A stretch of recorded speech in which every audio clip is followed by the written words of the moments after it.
and the pink. But thank you all. Thank you all for this opportunity to talk about gardening for butterflies. I really appreciate this time. I'm sorry that we weren't able to do this in person, but I have to say, this is actually a less nerve-wracking way to give a presentation. So here you go. Let me just first a little bit about my background, and hopefully with the experience I've had, it vets me for giving you this information.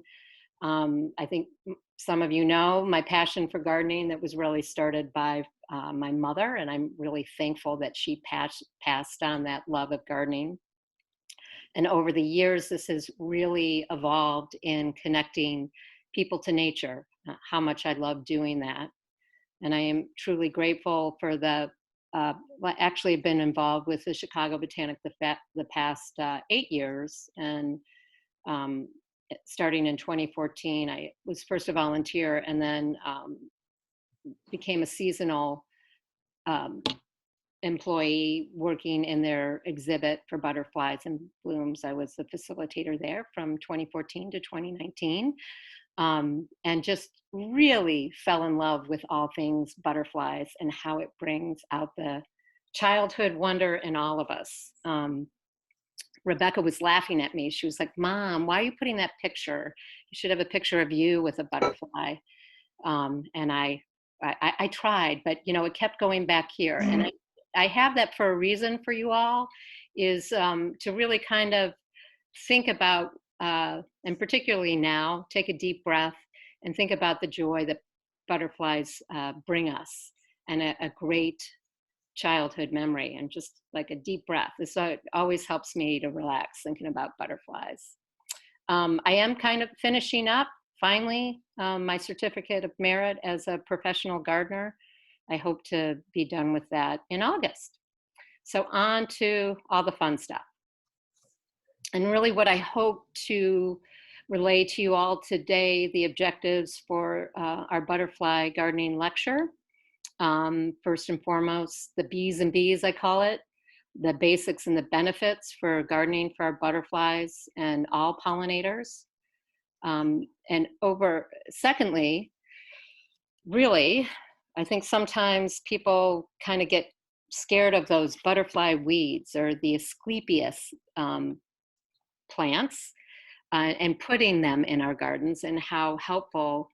I hope today you'll consider using them in your garden. And then just finally, the objective today for the advantages of doing butterfly gardening, it just provides another element, I like to call it, of knowing and interacting with your garden. When you're out there weeding, I can tell you, how fun is it to weed, to then go look at a milkweed plant or another plant and find a caterpillar on it. And it just really, I've learned so much by spending the joy of my garden and doing the butterfly gardening, along with all those menial tasks of weeding. All right. I know Terry talked about our follow-up sessions, and I hope I've done my job well. If once we meet in person, you have a lot of questions. So please keep those in mind as we go through this presentation. We'll go back to the basics. I think I forgot this in my school years. You know what? I'm going to make sure that I'm on time for you all too. I just put on my timer. About pollination. And I heard a talk really about pollination, the elements of pollination, and really why butterfly gardening is impactful is it's all a mutualistic relationship, not only with these birds and the bees and the butterflies and the flowers, humans as well. I'm going to keep told to keep it G-rated, not talk about the sex, but people all say it's all about the food and the sex, Robyn. But pollination, we'll go back. Pollination is the transfer of pollen from the male part of the plant to the female part of the plant. This can happen within a flower or flower to flower. How does it go from flower to flower? You need those vectors. You need the vectors that spread the pollen, include our insects, our birds, our bats, the wind, and the water. The insect pollinators are the most very powerful, and those include the ants, the bees, the beetles, those beautiful butterflies, flies, moths, and wasps. So here we're going to talk today about these beautiful butterflies and the butterfly cycle. I'm putting this up just so it all helps us understand what kind of plants we need to just not only provide the food, but for the shelter and the host plants for them as well. I do love, I often go back to this quote for the butterflies and understanding the cycle, and particularly in our times today, just when the caterpillar thought the world was over, it became a butterfly.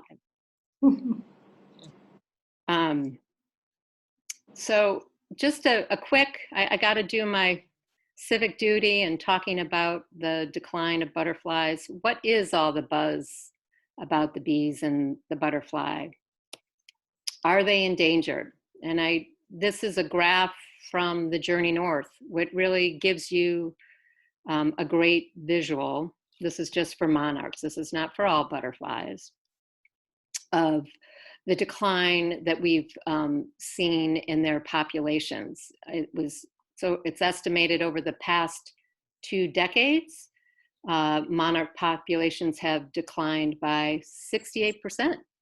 Some organizations report up to 90%, and we're seeing this range basically because it's so hard to track these butterflies. There's cool stuff that goes on with tagging, but I think that's why we see the variations.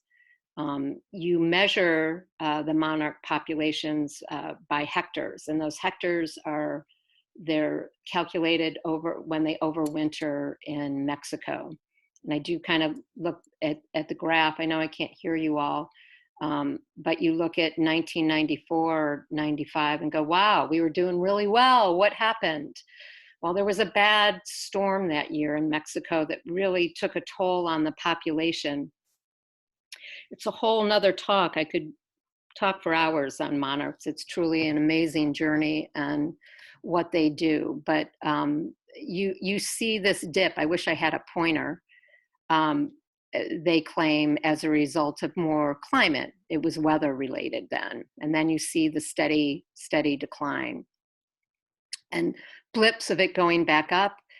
The Journey North reported a 53% decline last year. Again, part of that was weather related. You see how we did well in 2018, but you can see how weather can really deplete the population, and efforts we need to do to bring it back up, which is not just the climate. So what else is going on in our environment? You have the use of pesticides and herbicides, global habitat loss, not just in the United States, but Mexico as well, in terms of logging, and then a lack of a diverse food supply.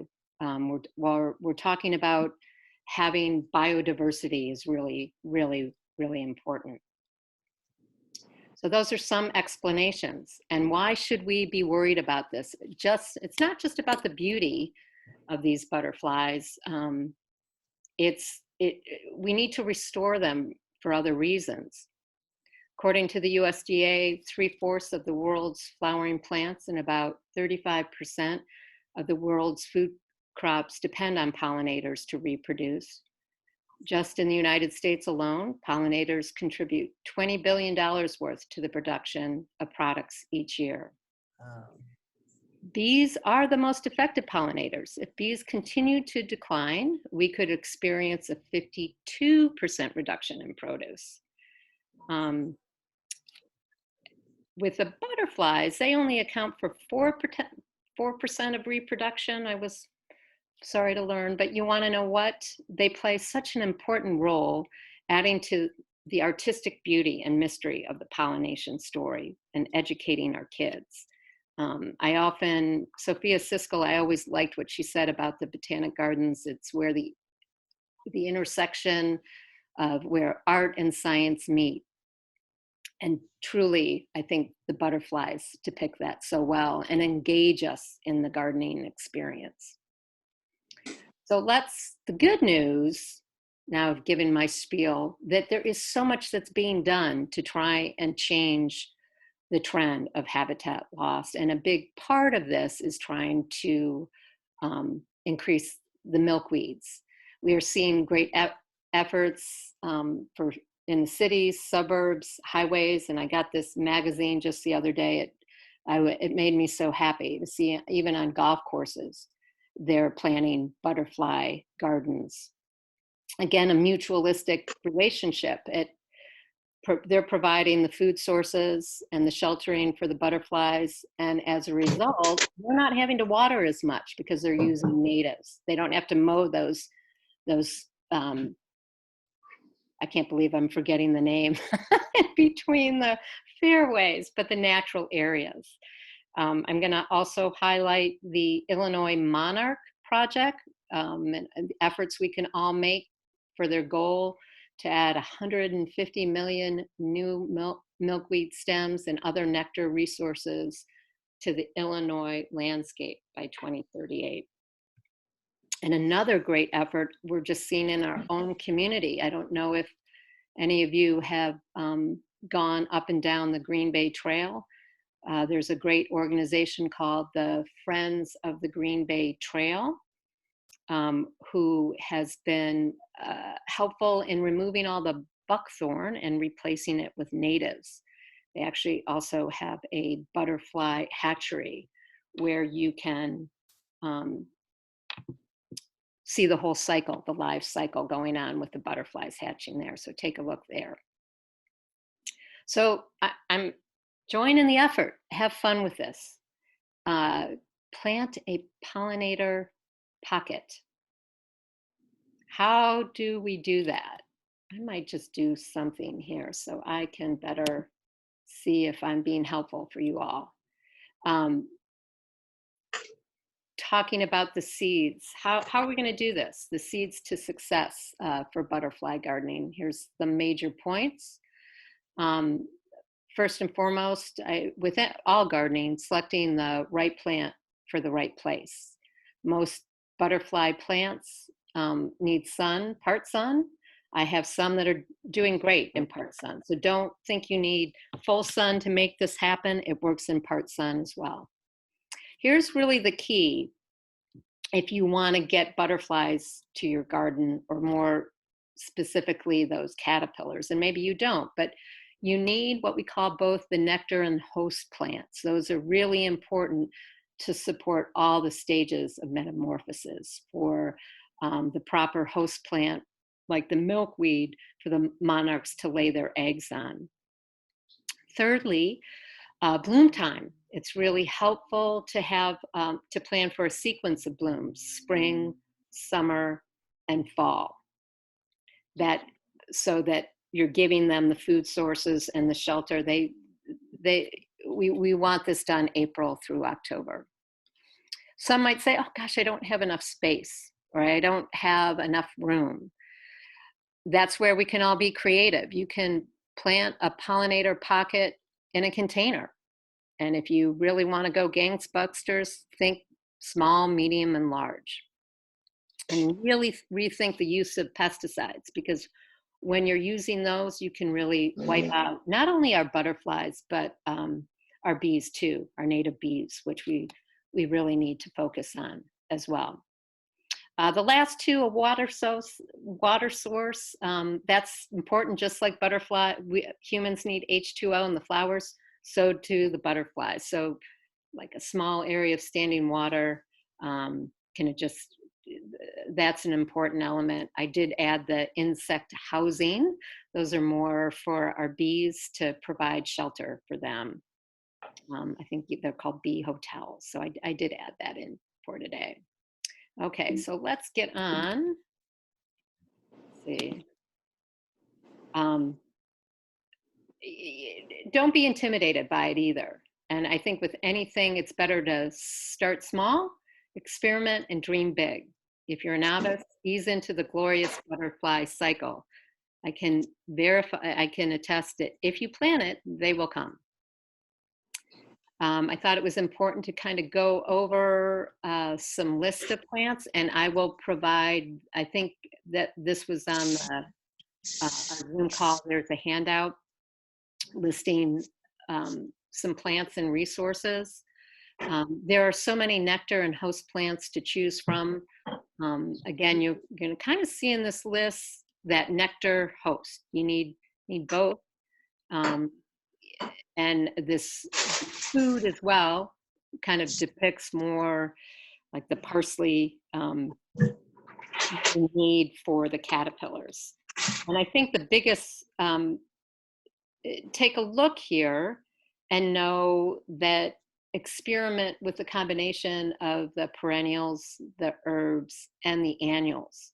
How the annuals can really not only add a punch of color when you're wondering what to do with your perennial border, you know, flowers like the lantanas and the zinnias and the cleome not only add punches of color for your perennial border, they're a great nectar source for our butterflies. I really love the Verbena bonensiris. That's tall, it has blue flowers at the top. And I would say on many of these, you know, another trait of the flowers that you're selecting for butterflies are tubular for those butterflies, so that they can put the proboscis in the flower to get the nectar out. We'll talk more about all the options with the common milkweed. And again, those are important, especially for the monarchs, because you need the nectar in the host plant. Swallowtails, huge fan of butterfly gardening for swallowtails. Their cycle isn't as plagued with complications as sometimes the monarchs. And I will say the herbs are really key for those swallowtails. So when you're thinking about your plants, try the herbs, not only for you, but for the butterflies too. I'm putting this resource, if those plants aren't enough, please, I'm gonna highlight that Monarch Watch plant list. Click on that. I think it's about 120 plants that you can look through, and it's great because it talks about the seasonal blooming, or when it comes in, when it's helpful for the butterflies. Again, we're gonna kind of go back. Here's the fun, the visuals. I wish I had a little pointer. Haven't learned how to do that. But really plant for a succession of blooms, providing nectar sources through the spring, fall, to fuel them through the summer, and most importantly, fuel the butterflies' journey back south, and for our butterflies that overwinter here. I got some spring up here in the upper right, even just starting with the container. I did this in my mom's garden. Again, noting the foxglove, a good tubular flower for the butterflies. There's some alyssum that are great for the bees. Over here to the right, that's actually right under my title. You have the Gara. I didn't have that on my list. Hopefully you can recognize that. This is a picture from the Botanic Gardens. You're gonna see lantana down in the lower left-hand corner, a fabulous annual for providing nectar for the butterflies, along with the anise hyssop. Wonderful, it's in the mint family and the cone flowers. I'm gonna go back over to the left. All those zinnias, I plant them not only for cutting flowers, but they're great for the butterflies and that August, September season. Down in the lower left, you're gonna see a butterfly bush. Those monarchs were hanging out late September last year in my garden. That's a plant too you can put in a container. Love it. And you can deadhead it and you can keep getting rebloomed. So highly recommend a butterfly bush if you want to try butterfly gardening, just starting out in a container. Let's just talk a little bit more about the milkweed. Why that's important. The milkweeds are the main nectar and host plant for both that caterpillar and the monarch. It's kind of a true depiction of how the survival of the butterflies and how they evolved. Why did they pick that milkweed plant? Just checking my time. It's toxic. It's toxic to the predators that eat them. So why could they ingest it? I don't know all the scientific ins and outs, but they evolved over time eating this toxic plant to thus then protecting them from their predator. So the birds quickly learned that when they ingested it, it was going to make them sick. And they were going to stay away from that. And so the birds learn over time the markings of that monarch caterpillar, said, I'm not going to eat that one. I'm going to go to someone else. So with the importance of this milkweed and why the monarchs pick solely that, they do rely on that. 20 years ago, few gardeners would even think about planting Asclepias in their garden because it wasn't considered to be ornamental and at times unruly. There are over 73 species of native Asclepias plants or milkweeds, and of those, some are more suitable for gardens than others. So it's really about picking, just choose wisely if you want to try these. Big fan of Asclepias tuberosa, the butterfly weed. It was the 2017 perennial plant. Oops, I got a little typo there. Sorry about that. Of the year. It's not easily divided. It's less aggressive. It's this one in the upper left-hand corner. Orange, beautiful, more low growing. I have a couple plants in my garden and I have loved that. Asclepias syrica, the common milkweed. That one is in the upper right-hand corner. That's an aggressive grower. That's the one you're going to see on the trail. It's wonderful for the monarchs laying their eggs. It's a bigger flat leaf. Just use it wisely in your home garden. And then a third, Asclepias incarnata, the swamp milkweed. Karen Vorwald gave me 2 plants at the beginning of the season. It's very easy to grow, great in our climate, or in our soils that can take medium to wet soils. And it's really a great wetland plant and one that spreads both by seeds and divisions. And just, if you're fearful of those milkweeds, just consider there's options to control it. You can pull those, as those seed heads develop on the common milkweed at the end of the season, just pull them off. Just don't let them drop in the garden. Share them with your gardening buddies and encourage others to plant pollinator pockets. And then in the spring, as they come up, if you're not liking them, just pull them out. Pull them out. And then again, if you're worried about it, you can try planting your milkweed in the containers, which it's worked out well. I took one of Karen's plant and literally I have just dropped the plastic pot into the ground to control my root system this year. And it's so far so good. I'm getting blooms. Okay, back to different visuals of how we can plant butterfly plants. Be creative, plant in containers and garden beds. We'll see pictures of small, medium, and large gardens. Here's some pictures of containers that I have done. Checking my time again. Over in the left-hand corner, this was trial by error. You see here is parsley mixed with mycolius. And lo and behold, I found this wonderful blue swallowtail caterpillar on it. And wasn't my initial intent, but it turned out to be a wonderful filler in a container, along with being a great plant for butterflies.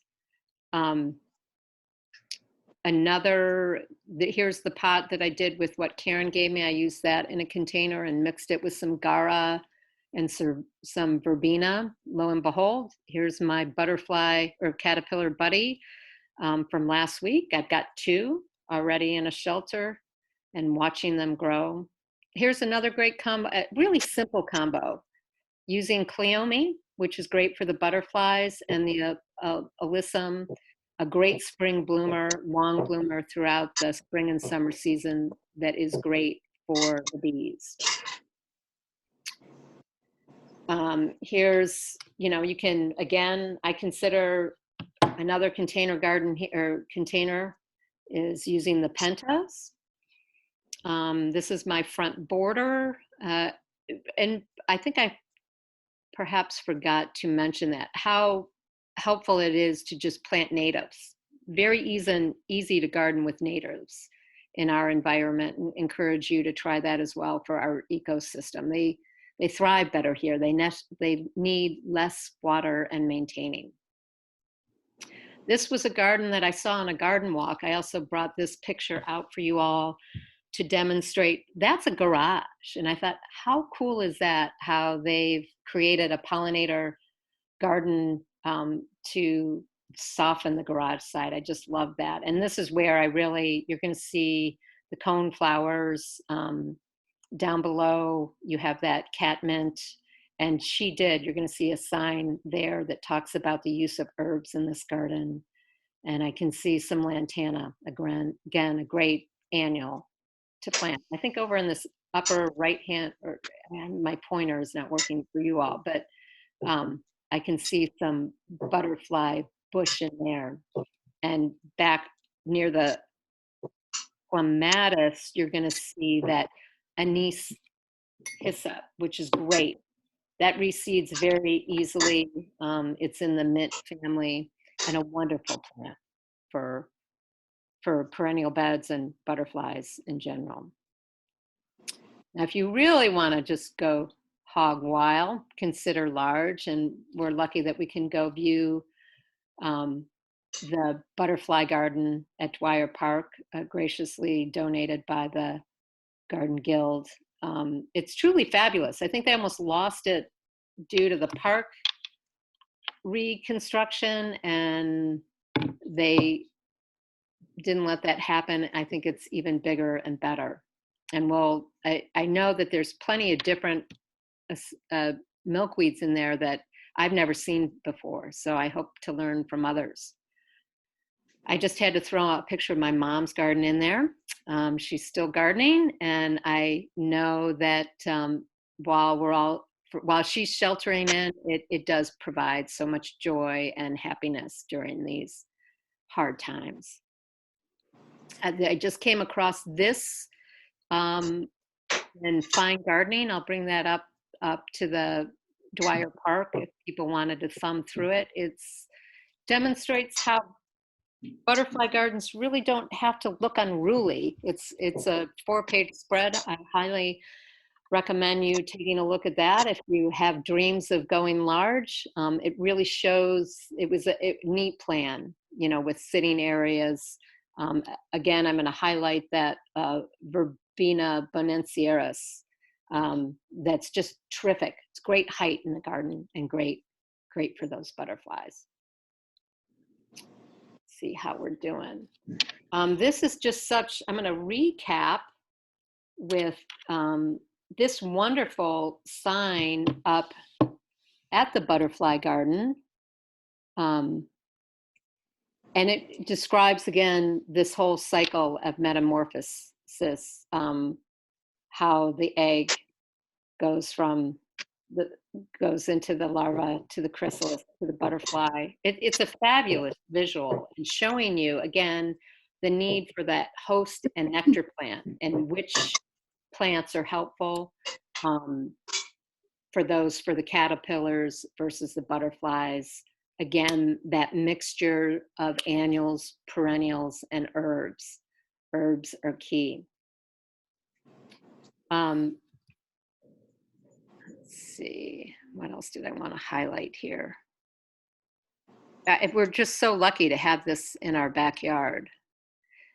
Another nice tidbit about the butterfly, people often at the exhibit always were like, gosh, the average lifespan of a butterfly is 2 to 3 weeks. For the monarchs, it's up to 9 months. But again, I would always say, think about that whole life cycle of going from egg to caterpillar to pupa monarch. It's really long, but such a beautiful journey. In terms of getting ideas how to do it, learn from other gardens. I'm happy to report the Chicago Botanic Gardens they've slowly reopened. I don't know if you all know that. You just have to register, and they are opening up the Butterflies and Blooms exhibit. It opens July 18th through September 20th. And I know that they're planning for social distancing. You unfortunately won't see me there.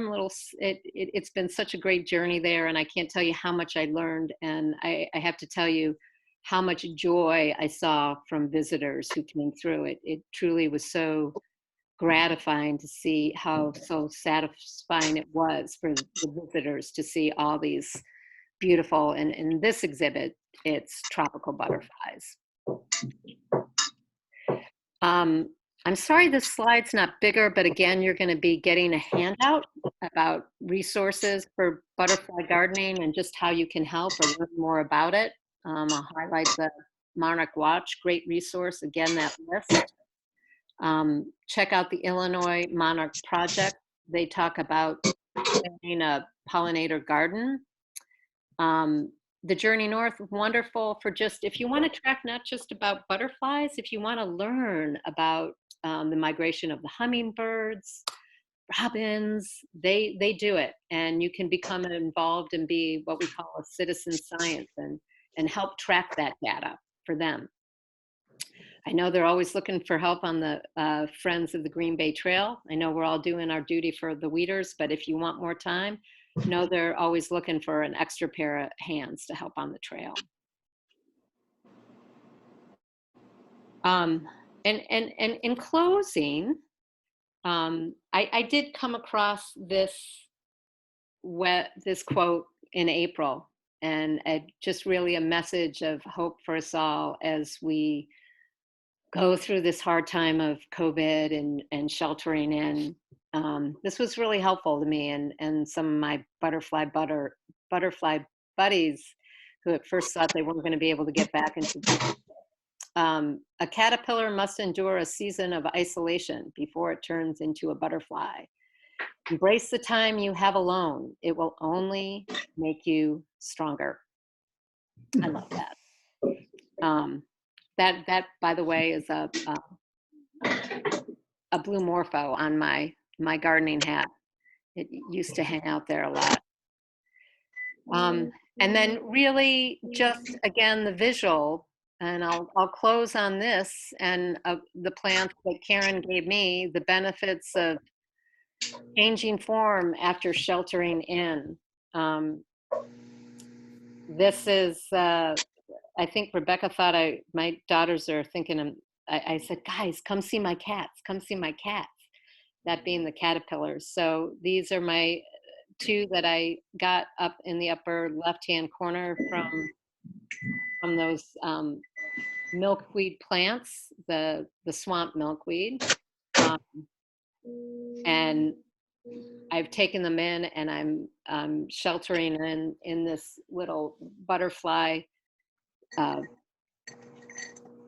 entrap net in hopes that they're going to make it through all the cycles and be freed to fly.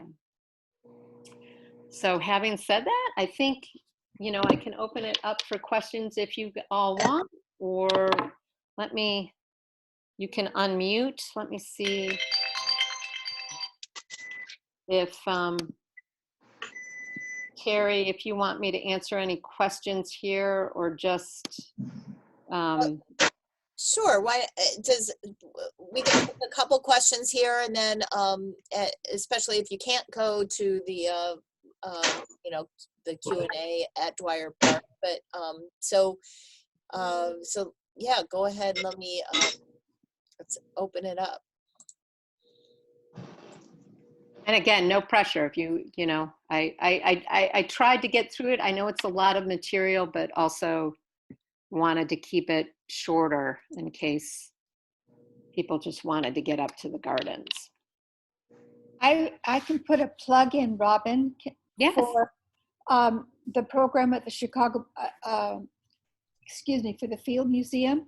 Oh, great. My daughter-in-law, Abigail Derby-Lewis, heads up their monarch program, as well as being their chief conservation scientist, or whatever it is, her title is now. But she just did a video walkthrough on pollinators in the garden, and it's available on the Field site. Oh, great. And it's informative. And secondly, she helped our church plant a pollinator way station. It's officially certified now, out in front of our church. We could have gone for more beautiful flowers, in terms of elaborate display, but we chose to do this, and the children were involved. Great. And it has a beauty to it all year round. Great. And I was astonished in the Q&A with the kids how knowledgeable they are about the monarch butterfly and pollinators. Our schools are waking up to this. So yeah. I'm sharing those two things. That's great. And Sherry, I have to say, the visitors that would come through the exhibit, sometimes I was in fear of answering some of their questions. That the kids often knew a lot more than I did. It is truly, such a good sign, because they're our future. And that's, again, why doing the butterfly gardening, it's just such a great way to teach our youth about nature. I mean, it's really captivating. And there's so many different stories by different butterflies, and each one holds its own little story too. Yeah, right. Thank you, Sherry. Anybody else, questions? Oh, just Terry. Yeah. That garden, if anybody wants to see what it can look like, is at the corner of Willow and Hibbard. Oh, great. And it's right out front. Okay. All right. That's good. It's good to see different. I always like to see examples. So, because it's harder for me to know what I like and not unless I kind of see something, right? So, and I even noticed over again with the park district even has an area, not quote unquote butterfly garden, but it was a great use of planting natives in between the baseball fields and the golf course, which they literally mow. You're going to see it blooming throughout the summer, and then in the fall they'll literally mow it down, and these are all natives, and you get to, I'm just playing back one slide, get to see how easy it is to take care of them and for them to come back up again. I was just going to put this back up. Robyn, this was so incredibly wonderful and helpful and interesting. In terms of the, that graph that shows how devastating the situation is, do you really feel that if we each do something, a container, a garden, something, that it can make a distinctive difference? Absolutely. Like anything in life, every little bit helps. And particularly with the butterflies, they do like things, we need to make it easier for them. They don't like to travel too far. So the more that we do in our neighborhoods, and particularly too, I think they're really looking at this in the city, and they're looking this at the city with the plight of the bees. Every little bit, yes. I'm not just telling a tall tale, Right. It was a good question, and I am a firm believer that every little bit helps, and it just helps by spreading the word and dismissing the myth that the milkweeds are going to take over your garden, and it's also an opportunity to talk about the story. And you look at this graph, and I know, Kathy, you're seeing it, not tremendous change, but it's a battle that also is not just individuals. It is working with governments and other countries as well, because part of the challenges are logging in Mexico, and there's great efforts that's being made there to kind of turn that around and support farmers so that they don't have to go out there and chop down all the trees. I hope that answered your question. Yeah. No, that's great. Thank you. The migration path that they take to Mexico actually goes through Chicago. And so the Field Museum has undertaken to get butterfly-friendly plants in the those green spaces between lanes. What do you call them? Anyway, they have made a point of doing that.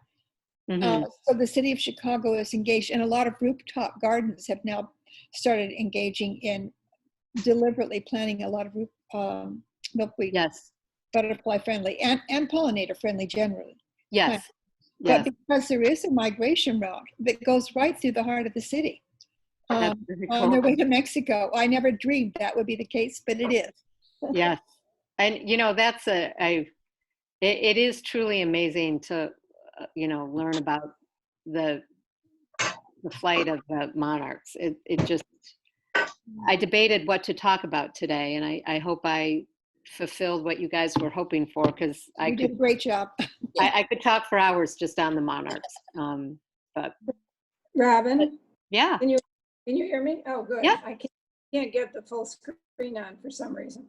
Anyway, I have a question. You were talking about initially the beetles. You mentioned the beetle being a pollinator. Yeah. Is that right? We have a 12-year-old grandson who's really into gardening, and yesterday he was spraying the beetles on the roses, and I said, no, don't spray them. Yeah. Just knock them off and drown them. And he said, well, what's the difference? In the typical 13-year-old fashion. So what do you do with those beetles that are destroying the making roses? You know, that, Mary, I want to follow up with that question with more knowledge. I mean, in terms of plant health, there's different ways. You know, there's always a cost benefit. You need to, you don't want your disease to spread. You know, you can be more careful when you spray, and there's definitely organic ways to try and control, you know, plant disease. And the time of day, and really reading the label. Buddy, what are you listening to? To the presentation, the butterfly presentation. Did that help, Mary? And I'll follow up. I want to be more thorough with you on that question. Well, I mentioned to him the organic spray, so he went and checked it. It wasn't organic. Okay. So that's his got.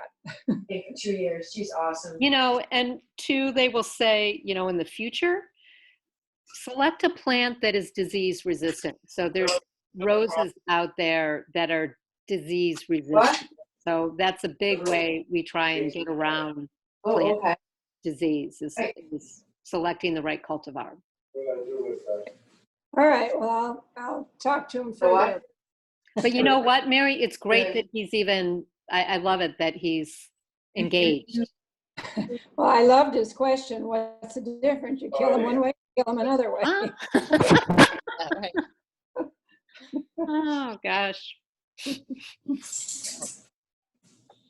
Right. Okay, well, why don't we go ahead and wrap up, and that so if there's, you know, well, the group that we were going to meet over at 2:30 at Dwyer Park, we wanted to give enough time for people to, you know, whatever, grab, you know, get their stuff together, whatever, you know, to get over there. I know Robyn's very close. I'm also very close. Very easy for me. Too easy for me. Right. So, so anyway, we'll see people, whatever, whoever can come at 2:30, and then otherwise it's 1 o'clock on Thursday to meet with Robyn at Dwyer Park at the Butterfly Garden. Thank you all so much. Thank you all for this opportunity. Yes, and thank you, Robyn. Thank you. It was awesome. It was great. Thank you. It was fun. It was fun doing it. It was really awesome. Yeah, great presentation. Really enjoyed it. So now I just have to see if I can stop sharing my cursor. There we go. Right. There we go. Good, guys. Thank you. Okay, thanks everybody.